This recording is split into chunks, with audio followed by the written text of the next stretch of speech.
Understood Betsy. 7. Betsy starts a sewing society. Betsy and Molly had taken Deborah to school with them. Deborah was the old wooden doll with brown painted curls. She had lain in a trunk almost ever since Aunt Abigail's childhood, because Cousin Anne had never cared for dolls when she was a little girl. At first Betsy had not dared to ask to see her, much less to play with her. But when Ellen, as she had promised, came over to the Putney Farm that first Saturday, she had said right out as soon as she landed in the house, "Oh, Mrs. Putney, can't we play with Deborah?" And Aunt Abigail had answered, "Why, yes, of course. I knew there was something I had kept forgetting." She went up with them herself to the cold attic and opened the little hair trunk under the eaves.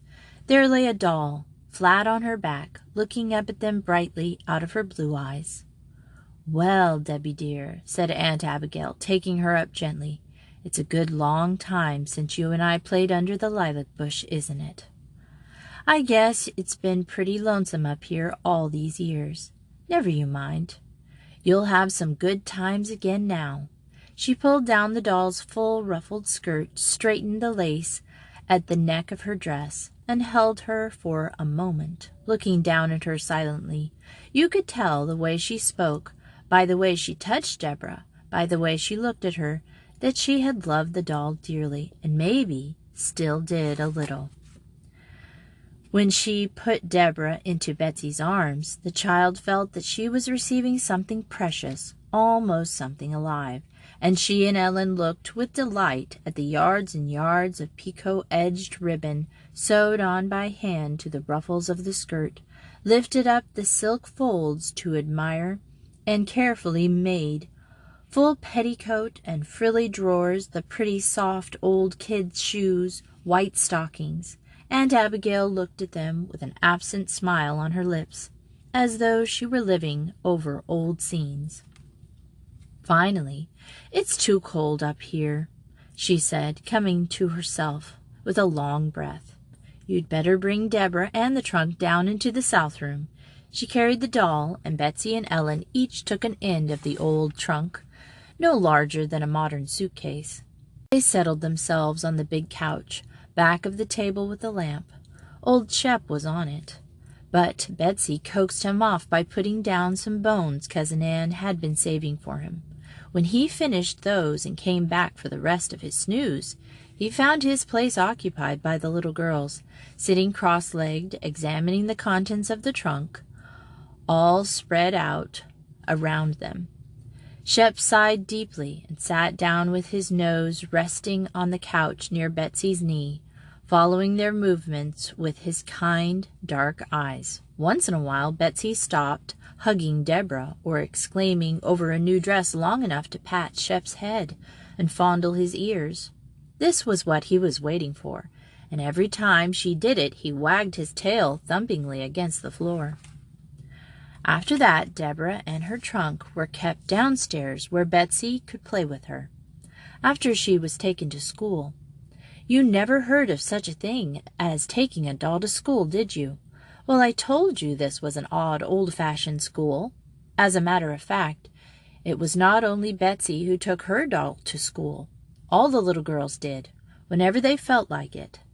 Miss Benton, the teacher, had a shelf for them in the entryway where the wraps were hung, and the dolls sat on it and waited patiently all through lessons. At recess time or noon, each little girl snatched her own child and began to play.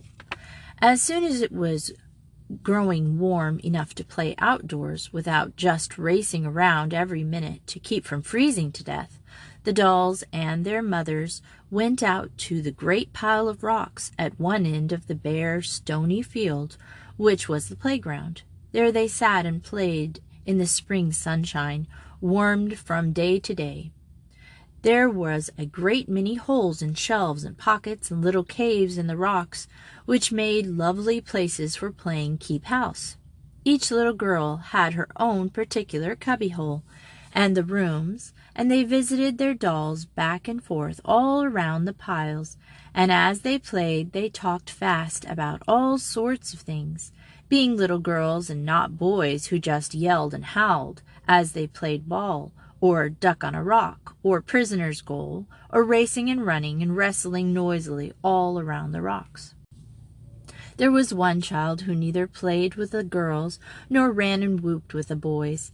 This was little 6-year-old Lias, one of the 2 boys in Molly's 1st grade. At recess time he generally hung about the school door by himself, looking moodily down and knocking the toe of his rugged, muddy shoe against a stone.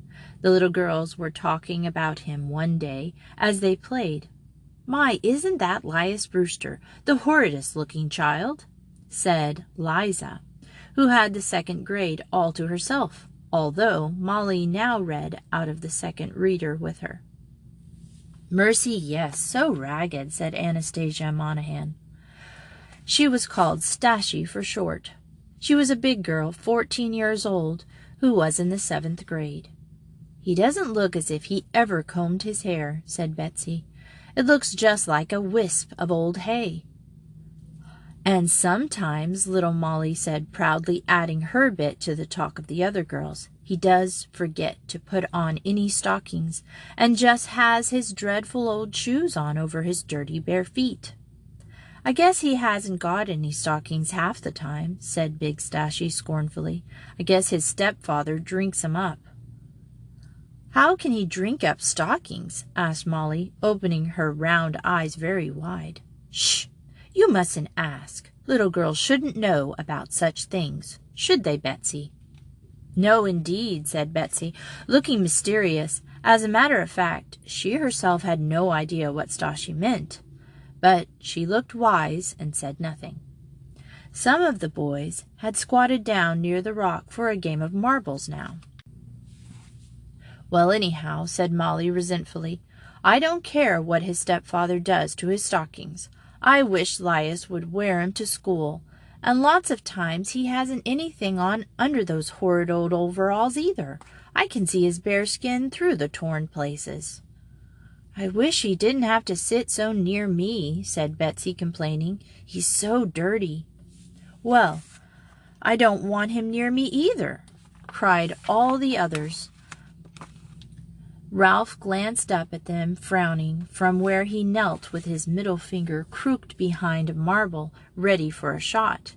He looked, as he always did, rough and half-threatening. "You girls make me sick," he said, and as he sent his marbles straight to the mark, pocketed his opponent's, and stood up scowling at the little mothers.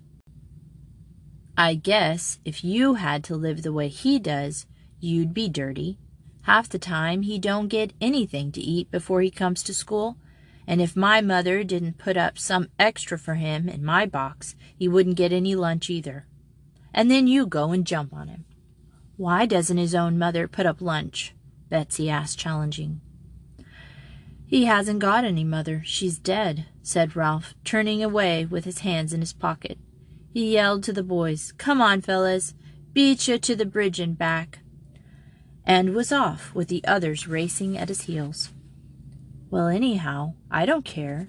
He is dirty and horrid," said Stashy empathetically, looking over at the drooping, battered little figure leaning against the school door, listlessly kicking at a stone.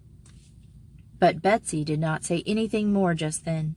The teacher who boarded round was staying at the Putney Farm at that time, and that evening, as they all sat round the lamp in the south room, Betsy looked up from her game of checkers with Uncle Henry and asked, "How can anybody drink up stockings?" "Mercy, child, what are you talking about?" asked Aunt Abigail. Betsy repeated what Anastasia Monahan had said, and was flattered by the rather startled attention given up by the grown-ups to her. "I didn't know that Bud Walker had taken to drinking again," said Uncle Henry. "My, that's too bad." "Who takes care of that child anyhow, now that poor Susie is dead?" asked Aunt Abigail of everybody in general. "Is he just living there alone, with that good-for-nothing stepfather?" "How do they get enough to eat?" said Cousin Anne, looking troubled. Apparently Betsy's question had brought something half forgotten and altogether neglected in their minds. They talked for some time after that about Lias, the teacher confirming what Betsy and Sachi had said.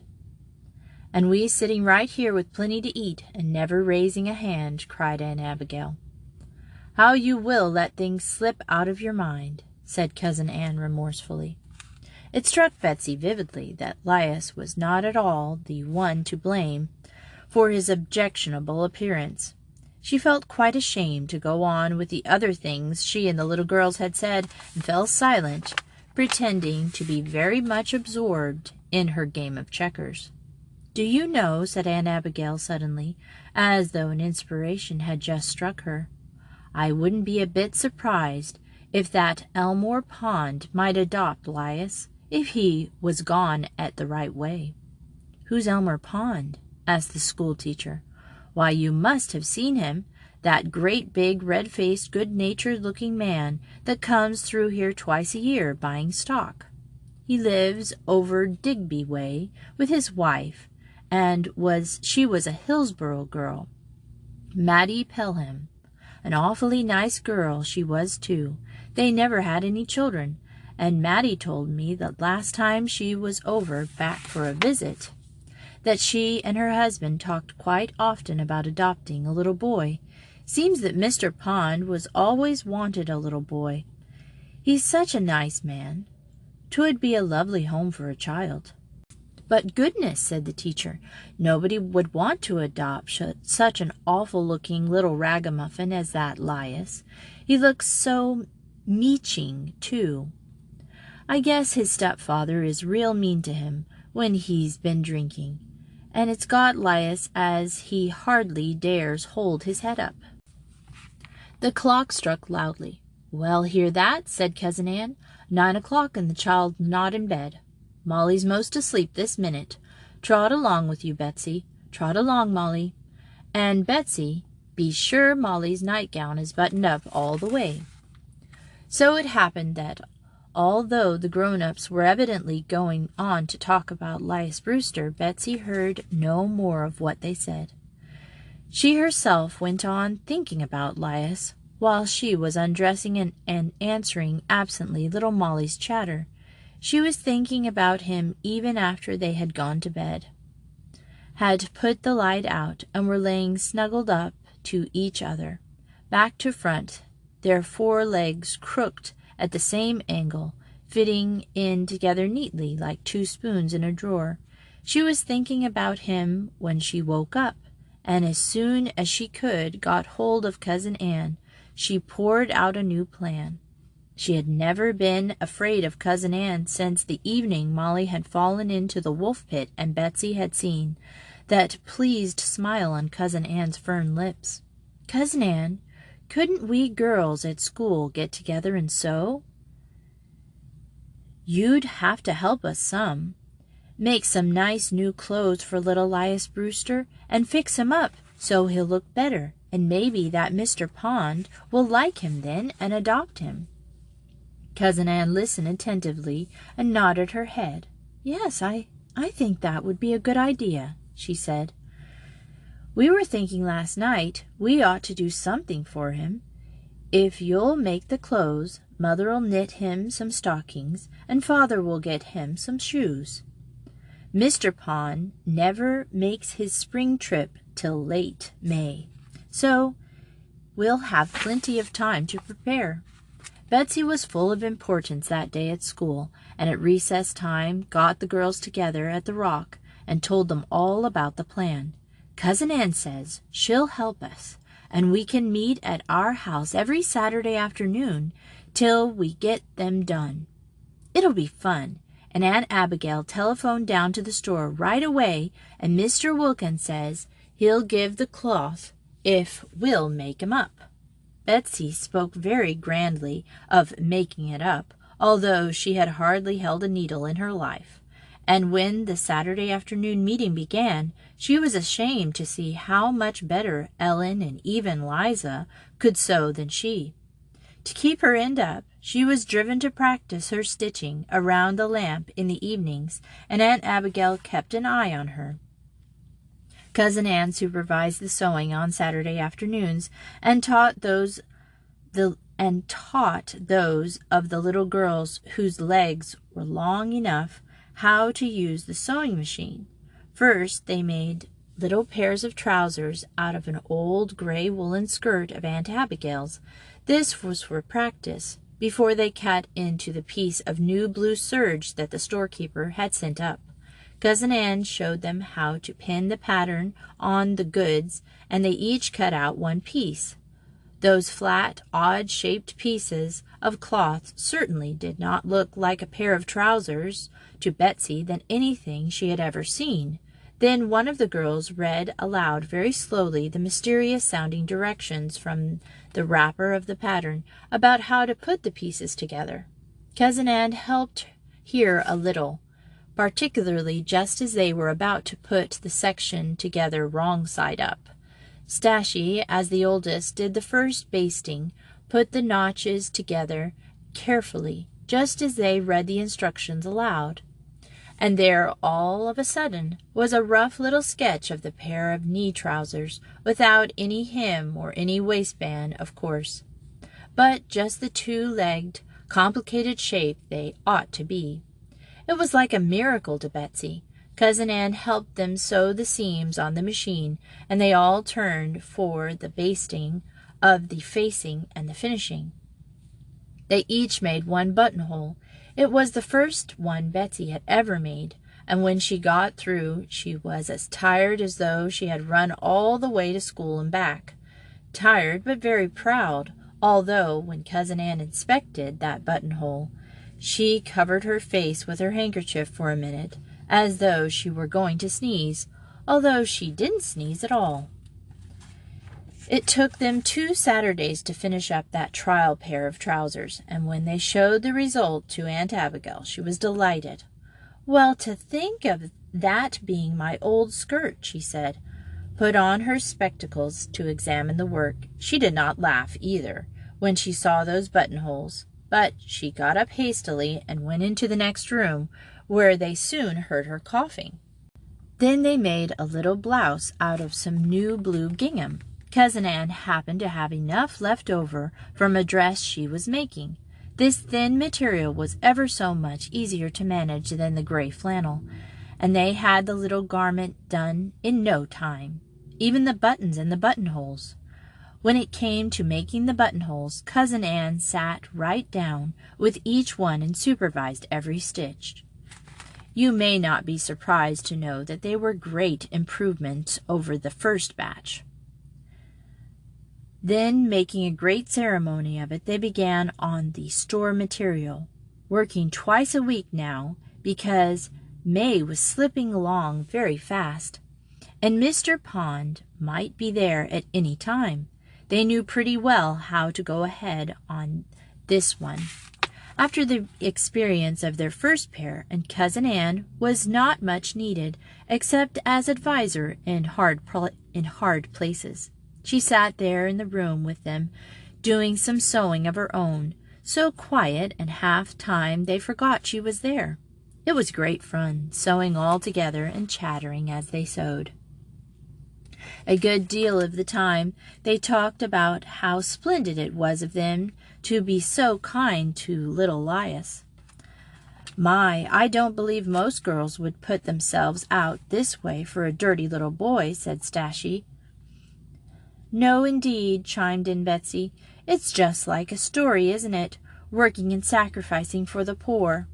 "I guess he'll thank us all right, for sure," said Ellen. "He'll never forget us as long as he lives, I don't suppose." Betsy, her imagination fired by this suggestion, said, "I guess when he's grown up, he'll be telling everybody about how, when he was a poor, ragged little boy, Stashie Monahan and Ellen Peters and Elizabeth Ann—" "And Liza," put in little girl hastily, very much afraid she would not be given her due share of the glory. Cousin Ann sewed and listened and said nothing. Towards the end of May, 2 little blouses, 2 pairs of trousers, 2 pairs of stockings, and 2 sets of underwear, contributed by the teacher, and the pair of shoes Uncle Henry gave, were ready.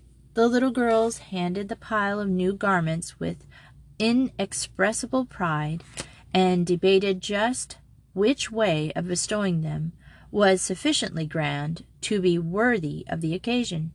Betsy, for taking them to school and giving them to Laius one by one, so that each child could have her think separately, but Stashie wanted to take them to the house when Liza's stepfather would be there, and shame him by showing that the little girls had to do what he ought to have done.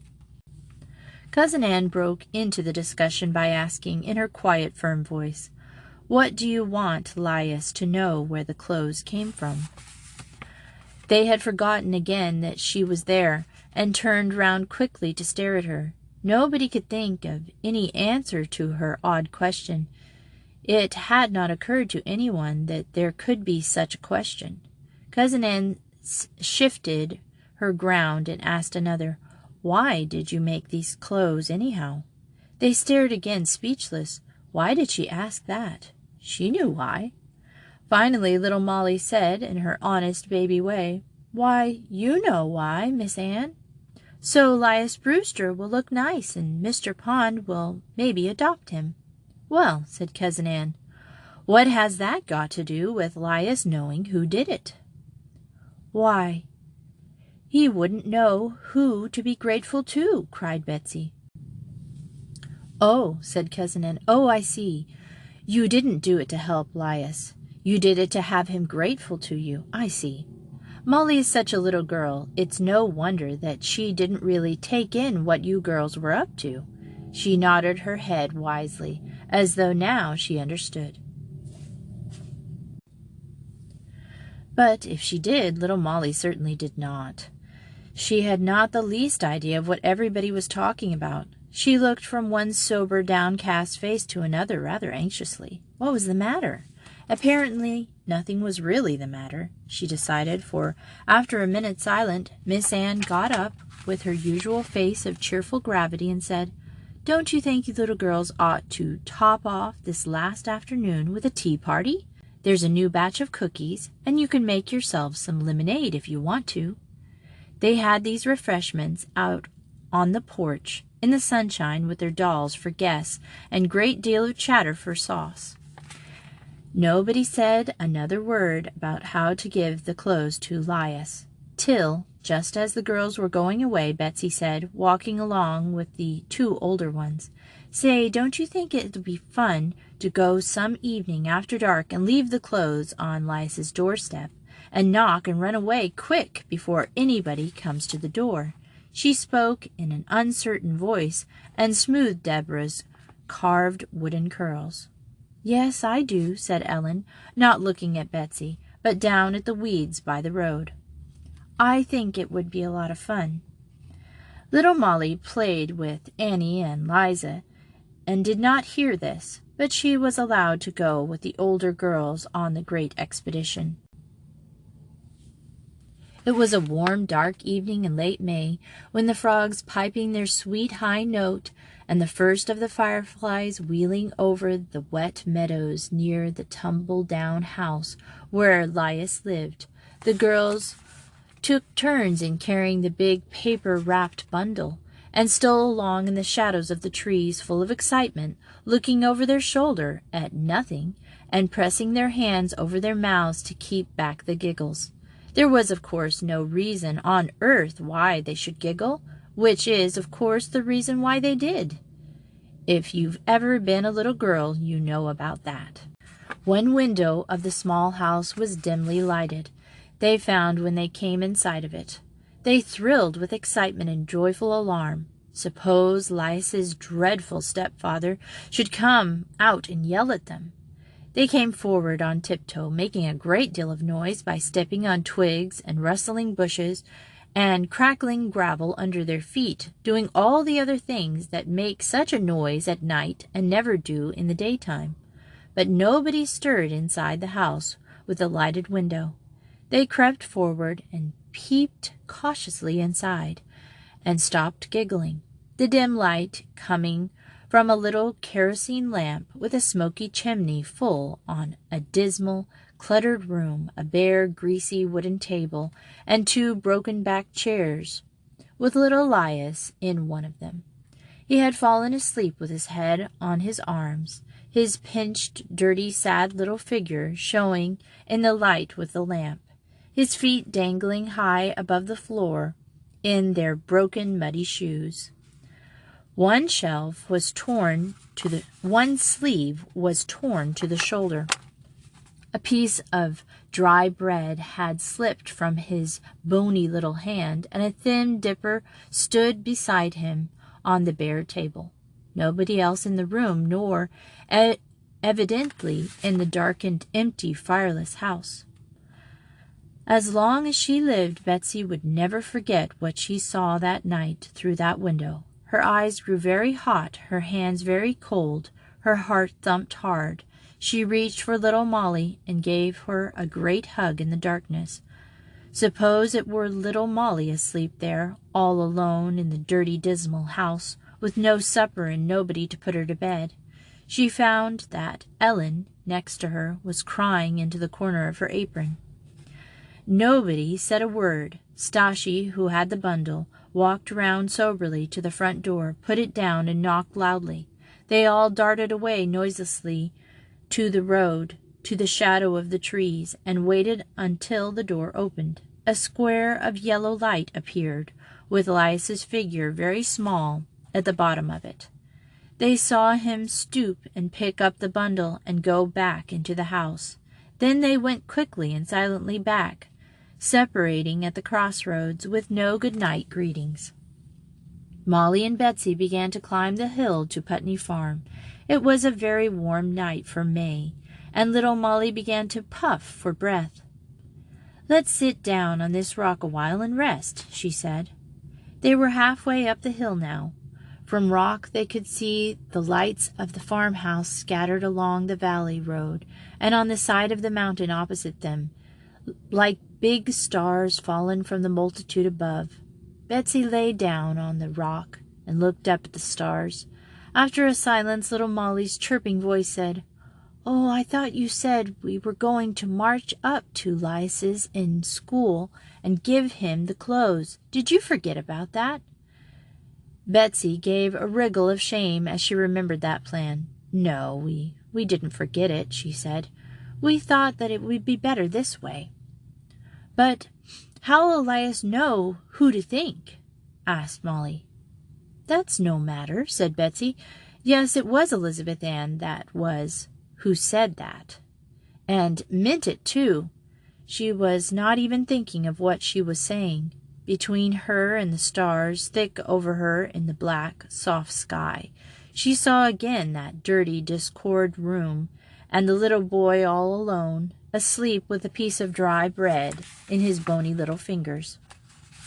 She looked hard and long at the picture, all the time seeing the quiet stars through it, and when she turned over and hid her face on the rock, she had said, "Now I lay me," every night since she could remember.